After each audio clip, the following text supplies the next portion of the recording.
Bonjour, bienvenue sur le monde du droit. Le 1er janvier 2016, Mein Kampf tombera dans le domaine public.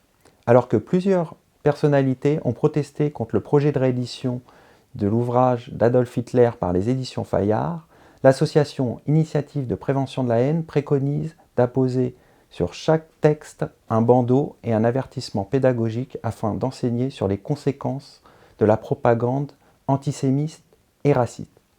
Pour parler de cette démarche, nous sommes en compagnie de Philippe Cohen, président de l'association Initiative de prévention de la haine. Philippe Cohen, bonjour. Bonjour, merci de me recevoir aujourd'hui. Pouvez-vous nous expliquer la démarche de l'Initiative de la prévention de la haine ? Alors, notre association est partie d'une tribune juridique à la Gazette du Palais en décembre 2009.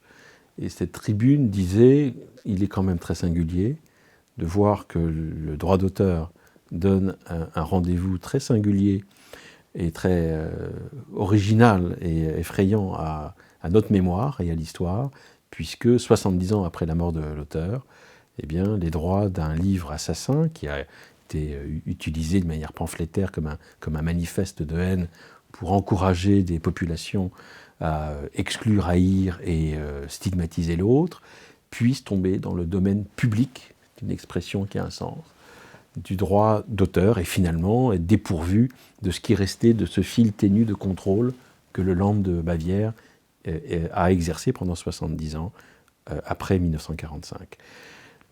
Mein Kampf, c'est un livre qui est un livre qu'on ne peut pas ignorer en termes de son efficacité toxique.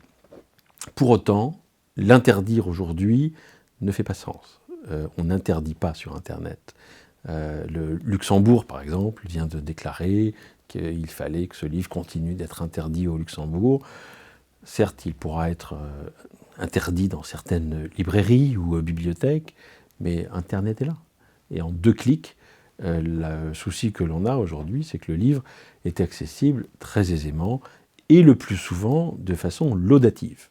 Notre initiative dit quoi ? Elle dit qu'on ne peut pas rester inerte vis-à-vis d'un événement mémoriel, un événement de l'histoire, surtout en tant que juriste, puisque c'est le droit qui rouvre des droits, rouvre une liberté à une toxicité. Notre travail, c'est un travail éducatif. Ça consiste à dire, on va prendre en compte la diffusion de Mein Kampf. Mein Kampf est là. Pour autant, il faut expliciter et lui donner une perspective pour expliquer ce qu'il a causé, comment est-ce qu'il a été utilisé, et comment est-ce que le discours de haine peut causer un engouement pour tuer l'autre. Et le contexte actuel ne peut pas nous laisser indifférents quant aux appels à la propagande raciste. Et ensuite, vous savez, c'est une histoire de substitution de mots. Il se trouve que lorsqu'on veut déshumaniser le groupe que l'on veut exclure, discriminer, marginaliser, eh bien, la méthode, elle est toujours la même. Notre rôle, c'est de dire qu'il y a beaucoup trop de personnes qui peuvent aujourd'hui avoir oublié l'histoire, qui n'ont pas été exposées aux livres d'histoire, à l'enseignement de l'histoire, et l'on pense à tous ceux pour qui Hitler ne connaît pas. Et Hitler ne connaît pas, c'est un vrai sujet, non seulement en France, mais surtout au-delà des frontières françaises. Et notre avertissement, c'est l'idée de l'initiative de prévention de la haine, qui est d'abord principalement animée par des juristes et des avocats et des magistrats.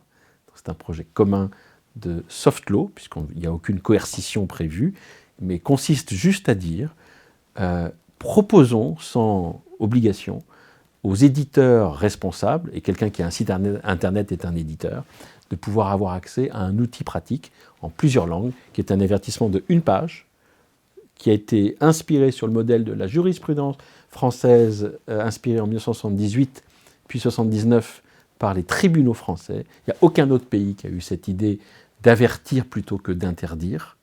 Et c'est sur la base de cette tradition de la jurisprudence française qu'on a voulu mettre à jour un outil accessible à tous, et aujourd'hui porté par le ministère des Affaires étrangères en France, et qui plus est par l'UNESCO, agence des Nations Unies, pour expliciter au monde ce qu'on a voulu porter en tant que juriste français depuis 2009.